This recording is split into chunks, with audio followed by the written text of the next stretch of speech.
군부 독재에서 벗어나 민주화가 된 지 30년이 지났지만 여전히 독재 시절의 헌법을 바꾸지 못하고 있는 나라가 있습니다.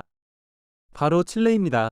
지난 1973년 피노체트는 군사 쿠데타를 일으켜 민선 대통령인 아옌데를 죽음으로 몰고 대통령 자리에 올라 1990년까지 독재 정치를 이어갑니다. 그리고 독재 정치를 이어가기 위해 1980년 헌법을 개정합니다. 1990년부터 칠레는 민주주의를 되찾습니다. 벌써 30년 이상이 흘렀습니다. 하지만 어쩐 일인지 독재 정부 하에서 만들어진 헌법은 개정되지 않은 채 그대로 이어지고 있습니다. 왜 이런 일이 일어났을까요? 1990년 이후 칠레에서는 한동안 중도좌파적 성향의 기독민주당과 사회당이 정권을 유지해왔습니다. 그러던 것이 2010년부터는 중도우파와 정권을 주고받습니다. 2010년부터는 중도우파 계열의 국민개조당이, 2014년부터는 다시 사회당이, 그리고 2018년부터는 다시 국민개조당이 정권을 잡습니다. 지난해부터는 또다시 정권이 바뀌면서 중도좌파 계열의 사회융합당이 정권을 잡게 되는데 지금의 가브리엘 보리치 대통령입니다. 중도우파 계열의 국민개조당이 정권을 잡았던 무렵 칠레의 경제는 매우 어려운 상태였습니다. 실업률이 15%를 넘어섰고 당시 OECD 회원국 중 빈부격차가 가장 심했습니다. 사실 그 당시 남미 국가들의 사정은 대부분 다 비슷했고 이 때문에 콜롬비아, 에콰도르 등 여러 나라에서 대규모 시위가 발생하기도 했습니다.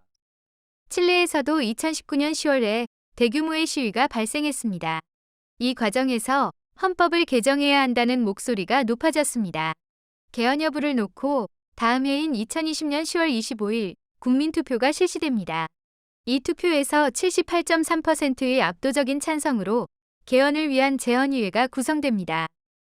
지난해에는 재헌의회가 내놓은 새 헌법안을 놓고 국민투표를 실시합니다. 61.87%의 반대로 부결됩니다. 어렵게 내놓은 헌법안이 부결되자 이번에는 헌법위원회를 다시 구성해 새로운 헌법안을 내놓습니다. 2023년 12월 17일 실시된 투표에서 이 역시 55.76% 반대로 부결됩니다. 지난해 취임해 벌써 두 번째 개헌안을 퇴짜당한 보리치 대통령은 이제 자신의 임기 동안 더 이상의 개헌 투표는 없을 것이라고 말합니다. 언제까지나 다른 현안 문제들을 뒤로한 채 개헌 문제에 끌려다닐 수만은 없다는 것이죠. 다른 일도 아니고 독재 정권 시절의 헌법을 바꾸자는 국민투표에 칠레 국민들은 왜 계속해서 아니오만을 외치는 것일까요? 그 이유를 간단히 분석해봤습니다. 우선 지난해 제시됐던 1차 개헌안과 올해 제시된 2차 개헌안은 그 성격이 매우 다릅니다. 지난해 개헌안은 좌파적 색채가 강했습니다. 반대로 올해 개헌안은 우파적 색채가 강했습니다. 1차 개헌안을 낸 재헌의회의 구성원 중에서는 좌파 인사들이 많았고 2차 개헌안을 만든 헌법위원회의 구성원들 중에는 우파 인사들이 많았습니다. 1차 부결의 여파로 좌파에서 우파로 구성원들에 대한 물갈이가 있었던 탓이었습니다. 1차 개헌안의 국민적 부결에는 진보적 색채가 선을 넘었다는 국민적 인식이 있었습니다. 2차 개헌안의 부결에는 반대로 개헌안이 지나치게 보수적이어서 오히려 지금의 헌법보다 퇴행했다는 국민적 평가가 있었습니다. 그런데 두 차례의 개헌안 부결의 주된 초점은 정치적 시스템에 있지 않았습니다. 가령 대통령의 임기라든지 연임 가능의 여부 혹은 국회의원의 숫자라든지 하는 그런 것들이 아니었습니다. 칠레 국민들은 그보다는 헌법이 담고 있는 사회적 이념을 더 문제시 삼았습니다. 1차 개헌안에는 소수민족에 대한 인권 보장과 난민 강제 추방 금지, 낙태에 관한 여성의 선택권, 성 정체성의 인정, 공기업의 남녀 동수 채용, 자연과 동물에 대한 헌법적 권리 보장 등이 담겨 있었습니다. 아마 이 개헌안이 통과됐더라면 칠레는 세계에서 가장 진보적인 헌법을 가진 나라로 평가받았을 것입니다. 이 중에서 국민들이 가장 문제 삼았던 것은 소수민족에 대한 인권 보장과 낙태에 관한 여성의 선택권이었습니다. 현재 라틴 아메리카에는 마푸체족이라 불리는 소수민족이 있으며 이들은 주로 칠레와 아르헨티나에서 살고 있습니다. 이들은 지금까지 두 나라 모두에서 심한 차별을 받고 있습니다. 칠레 전체 인구 중 이들 민족이 차지하는 비중은 13% 정도입니다. 마푸치족에 대해서는 기회가 될 때 다시 소개하도록 하겠습니다. 1차 개헌안은 소수민족의 법률적 권리를 충분히 인정하는 것으로 돼 있습니다. 심지어 전체 의석의 17%가량을 이들의 몫으로 하는 지정의석제를 명시했습니다. 칠레 국민들은 크게 반발합니다. 소수민족을 대하는 칠레 국민들의 보수성을 읽을 수 있습니다. 여성의 낙태 권리 문제는 사실 남미 대부분 국가들이 겪는 갈등이기도 합니다. 가톨릭 국가가 많은 관계로 이 지역에서 여성의 낙태 권리 인정은 쉽지 않았습니다. 최근 들어 조금씩 이를 인정하는 추세이기는 합니다. 칠레는 종교의 자유를 표방하고 있는 나라지만 인구의 80%가량이 가톨릭 신자이거나 그쪽에 가깝습니다. 하지만 최근 남미 지역에 복음주의를 표방하는 오순절교가 널리 퍼지고 있는데요. 칠레 역시 마찬가지입니다. 칠레 인구의 약 20% 정도가 이 종교를 따른다는 분석도 있습니다. 칠레의 오순절교는 정치적으로 우파를 지지합니다.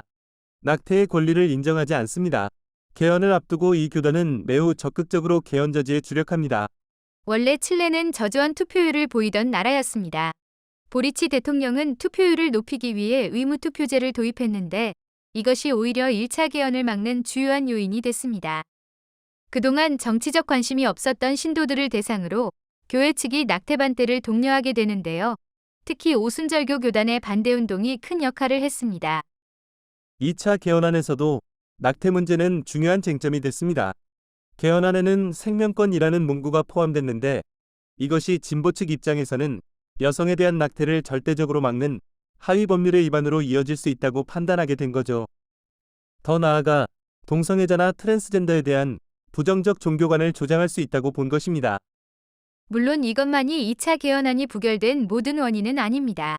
이번 개헌안은 개인 자산에 대한 보장 권리를 크게 중시하면서 부유층의 재산세를 없애거나 낮출 수 있는 근거를 마련했습니다. 뿐만 아니라 의료, 교육, 연금 등과 같은 기본적 사회 서비스를 민영화할 수 있는 길을 열어놓았습니다. 칠레 국민들이 상당히 불안을 느꼈을 법합니다. 그런데 1차와 2차 개헌안이 모두 부결된 데에는 또 다른 공통의 요인이 있습니다. 가짜 뉴스의 해악입니다. 반미 성향이 강했던 아엠데 대통령 시절 칠레는 미국의 경제 제재로 상당한 어려움을 겪어왔습니다. 이를 빌미로 쿠데타를 일으킨 피노체트 정부는 친미 정권이었습니다. 이 쿠데타에는 미국의 닉슨 대통령과 헨리 키신저 국무장관이 개입한 것으로 알려져 있습니다. 그러다 보니 국민들 간에 친미와 반미, 즉 진보와 보수 사이의 이념적 갈등이 매우 심합니다. 이런 나라에서는 극우와 극좌 세력의 준동이 있기 쉬운데요. 요즘은 대개 유튜버들이 그 일을 많이 하고 있죠. 칠레 역시 마찬가지입니다. 두 번의 개헌 투표 과정에서 일반 국민들은 유튜버들의 거짓 뉴스에 현혹되는 경우가 많았습니다. 뉴욕타임즈는 최근 글라디스 플로레스라는 한 여성의 얘기를 보도한 적이 있습니다. 그 여성은 이번 개헌안에 반대했습니다. 이유는 개헌안이 자신들의 권리를 모두 빼앗아갈 것이며 자기 연금을 줄일 것이기 때문이라는 것이었습니다.